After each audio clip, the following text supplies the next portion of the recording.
Hello guys, this is Vaishnavi Gupta and I am here today with our topic of importance of agriculture system and problems of agriculture system during 1950 to 1990. In this chapter, we are reading about the economic condition and economic policies between 1950 to 1990. In our previous video, we have learned about some facts related with this chapter, and in our this video we will carry about with the importance of agriculture system. So first of all, we will see that what are the importance of agriculture system, why is agriculture so important for the growth of our economy, and then we will learn about the problems. So first of all, the first feature is that GDP contribution in GDP. So as we all know that at the time of independence, most of the population, near about 72.7% of population was working in primary sector, was working in agriculture sector.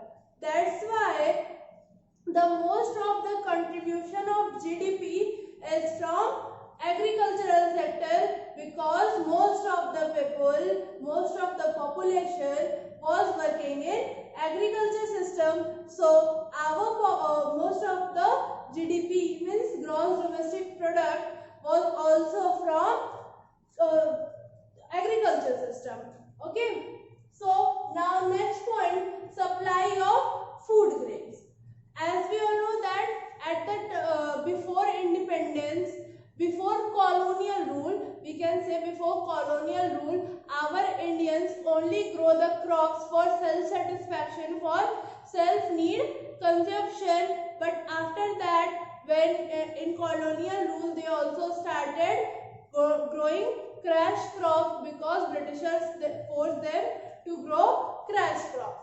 So here what we will see that the food grains, supply of food grains also come from agriculture sector, because the wheat, rice, these are all the food grains which are grown. So these are grown by the farmers which are working in our agriculture sector. So food grains which we need for our living is also comes from agriculture sector. Third one is source of employment. तो source of employment, जब हमारी most of the population जो है वो agriculture sector में work कर रही है, तो सबसे ज़्यादा हमारी employment कहाँ होगी? सबसे ज़्यादा हमारी employment होगी agriculture sector में, क्योंकि हमारी most of the population कहाँ work कर रही है? agriculture sector में work कर रही है. फिर हमारा आता है सप्लाई ऑफ रॉ मटेरियल, यानी कि हमारा जो एग्रीकल्चर सेक्टर है वो क्या है? रॉ मटेरियल का सप्लायर है. कैसे रॉ मटेरियल का सप्लायर है? क्योंकि हम जो फूड ग्रेन्स या कैश क्रॉप्स ग्रो करते हैं वो क्या होते हैं? वो होती हैं हमारी रॉ मटेरियल, जिसको फिनिश गुड्स बनाने के लिए इंडस्ट्रियल सेक्टर यूज करती है, या फर्दर उसको प्रोसेस करके उससे फिनिश गुड रेडी किया जाता है. तो हमारी एग्रीकल्चर सेक्टर जो होती है वो क्या होती है? हमारी फिनिश गुड्स हमारी रॉ मटेरियल की सप्लायर होती है.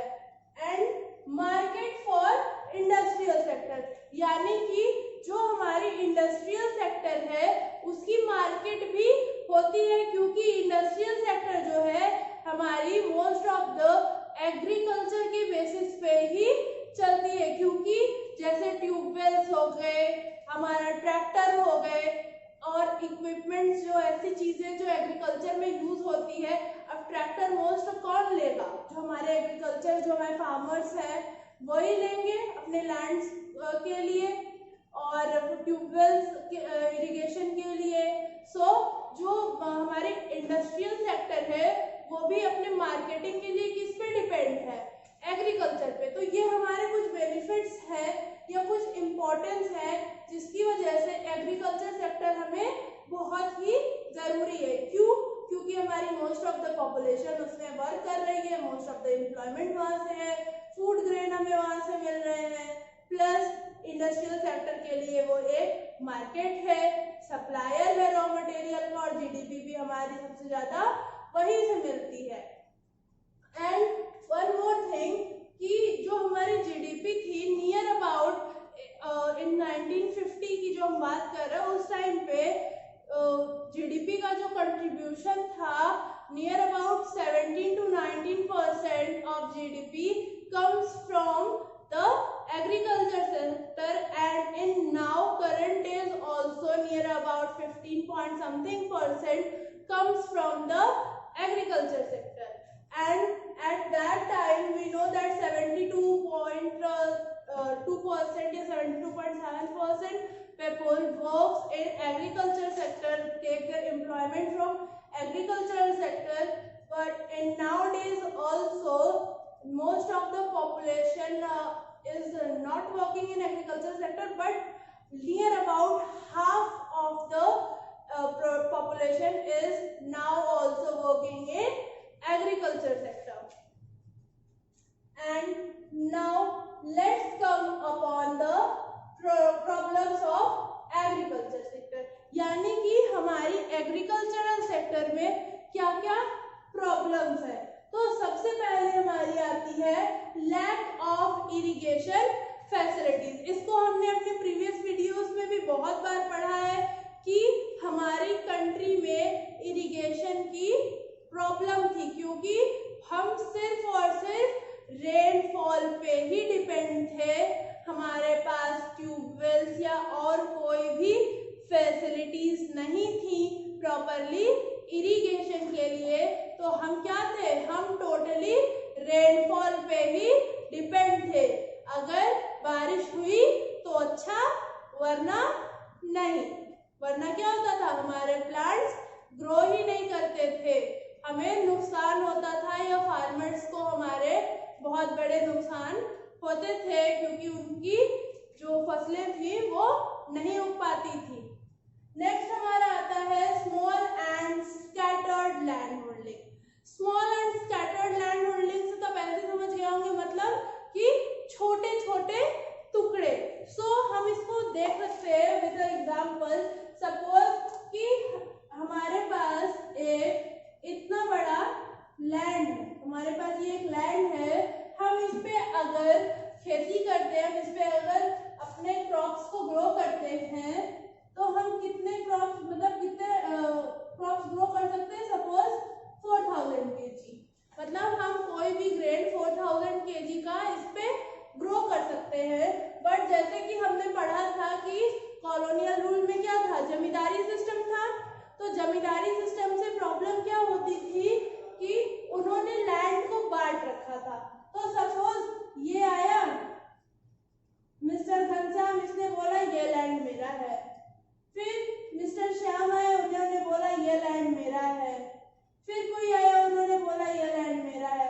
इस तरह से क्या किया, उन्होंने इस लैंड को पार्ट पार्ट में डिवाइड कर दिया। अब क्या हुआ, हमारे पास जो एक प्रॉपर लैंड था, उस लैंड के हो गए 9 पार्ट्स। अब क्या करेंगे, हम इस पे ट्रैक्टर भी नहीं खड़ा कर सकते, क्योंकि इस लैंड में इतनी जगह ही नहीं है कि हम ट्रैक्टर चलाएं। अगर हम ट्रैक्टर खड़ा कर देंगे तो ऐसे ही हमारा लैंड कवर हो जाएगा। तो हमें क्या करना होगा, हमें हाथ से खेती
एग्रीकल्चर जो फार्मिंग थी हमारी वो कम होती थी, इस वजह से हमारा प्रोडक्टिविटी रेट भी बहुत लो था। फिर हमारा आता है डेफिशिएंट इंस्टीट्यूशनल फाइनेंस। अब इसमें क्या हुआ था कि अभी जैसे हमारे पास बैंक्स हैं और अदर चीजें हैं, फाइनेंशियल इंस्टीट्यूशंस हैं जहाँ से हम अपने पैसे बोरो कर सकते हैं अगर हमें नीड है, पर उस टाइम पे पीपल्स बहुत अवेयर नहीं थे, उन्हें बैंक्स के बारे में ज्यादा कुछ पता नहीं था।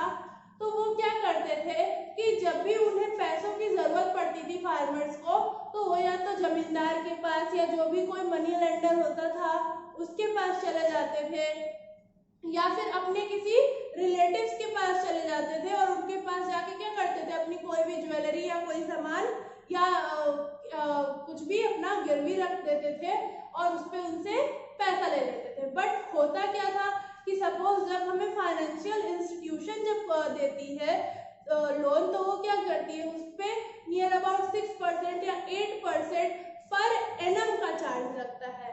बट जब ये कोई मनी लेंडर या जमींदार पैसे देता था इनको, तो ये क्या करता था, 2%, 4%, 6% पर मंथ इनसे लेता था, यानी कि पर मंथ का इंटरेस्ट लेते थे वो 6 to 4%। तो उससे होता क्या था कि अगर हम मान लो 4% इंटरेस्ट ले रहा है तो नियर अबाउट 2 years में वो पैसे जस्ट डबल हो जाते थे, यानी कि जो वो इंटरेस्ट दे रहे हैं वो इंटरेस्ट उनकी एक्चुअल वैल्यू का जस्ट डबल हो जाता था। तो इससे क्या होता था कि बहुत ज्यादा नुकसान भी होता था, प्लस जैसे सपोज उनके पास अगर देने के लिए पैसे नहीं होते थे तो वो एक और काम होता था कि उनकी जो प्लॉट है उनके प्लॉट में से ये होता था कि इतने पार्ट का या इतना मतलब क्रॉप्स जो है वो उन्हें दे देते थे। फिर हमारा आता है कन्वेंशनल आउटलुक। कन्वेंशनल आउटलुक के बारे में हम सब जानते हैं, यानी कि हमारी जो पुरानी सोच थी, यानी कि हम फर्टिलाइजर्स नहीं यूज करेंगे, हम कोई टेक्निक्स नहीं यूज करेंगे, हम क्या करेंगे, प्योर फार्मिंग करेंगे और अपने हाथों से करेंगे। तो इससे क्या होता था, हमारी प्रोडक्टिविटी रेट लो होती थी, क्योंकि कोई भी फर्टिलाइजर्स नहीं यूज होते थे, कोई टेक्निकल इक्विपमेंट्स, कोई अच्छी टेक्नोलॉजी, मशीन्स कुछ भी नहीं यूज होती थी। हमारे फार्मर्स जो थे वो क्या करते थे, खुद अपने हाथों से या अपनी मेहनत से उस क्रॉप को ग्रो करते थे, तो उसमें बहुत ज्यादा टाइम लगता था और प्रोडक्टिविटी भी बहुत कम होती थी। फिर हमारा आता है लैक ऑफ ऑर्गेनाइज्ड मार्केटिंग। आज के टाइम पे तो हमारे पास ऑर्गेनाइज्ड मार्केटिंग है, हम अपना सामान ले जाके बल्क में ही मतलब वहाँ पे सेल कर सकते हैं। बट पहले क्या था कि पहले ऐसा नहीं था, तो फार्मर ये सोचता था, और फार्मर इतना गरीब हुए करते थे कि उनके पास इतनी सुविधा नहीं थी कि अब वो अपने अनाज को पैक करें और किसी गाड़ी पे लोड करके फिर लेके जाए सिटी एरिया में और वहां ले जाके सेल करे। तो होता क्या था कि सपोज जो कोई भी आया उनके पास और उसने उन्हें ऑफर दिया कि मुझसे ज्यादा रेट तुम्हें मार्केट में कोई नहीं दे सकता, मैं इतने में तुम्हारा सामान खरीदूंगा, तो वो मजबूरी में उसे दे देते थे, क्योंकि उन्हें नॉलेज भी नहीं होती थी कि मार्केट रेट क्या है, क्या चीजें सही है, देना चाहिए या नहीं देना चाहिए, वो उसे सेल कर देते थे। और सपोज वो करते क्या थे, वो कि आए, उन्होंने बोला हमसे ज्यादा दाम कोई नहीं देगा आपको मार्केट में, ये वो, और करके उन्होंने क्या किया कि अपना जो था उन्होंने 1 रुपीज पर केजी में चावल खरीद लिए। सपोज 1 रुपीज पर केजी में चावल खरीदे और उसको मार्केट में ले जाके खुद 15 रुपीज केजी में सेल कर दिया, यानी कि उस पर्सन ने उस पे कितनी इनकम अर्न की, नियर अबाउट 14 रुपीज केजी। और फार्मर को कितना हुआ, फार्मर सपोज अगर उसका 40 पैसे उसकी एग्रीकल्चर इक्विपमेंट्स में जैसे सीड्स में और चीजों में खर्च हुए और उसे कितना मिला, उस पे सिर्फ 20 पैसे, क्योंकि उसने 1 रुपीज में सेल किया तो उसे कितने मिले, 20 पैसे। लेकिन वो पर्सन जो उनसे खरीद के ले गया 1 रुपीज में, उसने कितना अर्न किया उस पे, 14 रुपीज।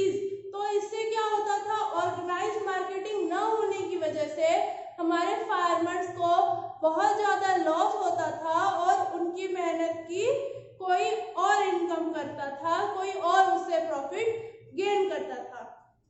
तो इन सब प्रॉब्लम्स के चलते हमारी एग्रीकल्चर सेक्टर की जो प्रोडक्टिविटी थी वो बहुत डाउन थी, क्योंकि हमारे एग्रीकल्चर सेक्टर में इतने लोग लगे थे, इतनी एम्प्लॉयमेंट लगी थी, फिर भी हमारी जो उसकी प्रोडक्टिविटी थी वो बहुत लो थी। क्यों? क्योंकि हमारे पास कोई टेक्निकल इक्विपमेंट्स नहीं थे, कोई रिफॉर्म्स नहीं थे, इरिगेशन फैसिलिटीज नहीं थी, ऑर्गेनाइज्ड मार्केटिंग नहीं थी। तो ये सब कुछ डिमेरिट्स थे जिसकी वजह से हमारी प्रोडक्टिविटी बहुत लो थी। सो ये हमारा पॉइंट यही ओवर होता है। इसमें एक और चीज है कि हमारा जो ये डिफरेंशिएट ऑफ इंस्टीट्यूशनल फाइनेंस था, इसमें लेटर ऑन हमारी गवर्नमेंट ने नाबार्ड को ऐड किया। नाबार्ड हम सब जानते हैं क्या होता है, national bank of agriculture and rural development. इसको एक अपेक्स इंस्टीट्यूशन बना के हमारी गवर्नमेंट ने 1980 में लॉन्च किया और ये बोला गया कि आप एक अपेक्स इंस्टीट्यूशन है, आप एक हेड इंस्टीट्यूशन है और आप जो है रूरल डेवलपमेंट से रिलेटेड सारी चीजों को देखेंगे। सो अब नेक्स्ट हमारा इस टॉपिक का हम नेक्स्ट पार्ट पढ़ेंगे जिसमें कि हम रिफॉर्म्स ऑफ एग्रीकल्चर सेक्टर पढ़ेंगे। यानी कि अभी हमने इम्पोर्टेंस देख लिया, प्रॉब्लम्स देख ली, अब हम ये देखेंगे कि हमारी जो इकोनॉमिक पॉलिसी थी 1950 टू 1990 में, उसमें ऐसे कौन से स्टेप्स लिए गए, ऐसी क्या चीजें की गई जिसकी वजह से हमारी एग्रीकल्चर सेक्टर जो थी वो डेवलप हुई। So that topic we will carry on in our next video. Keep watching. Thanks.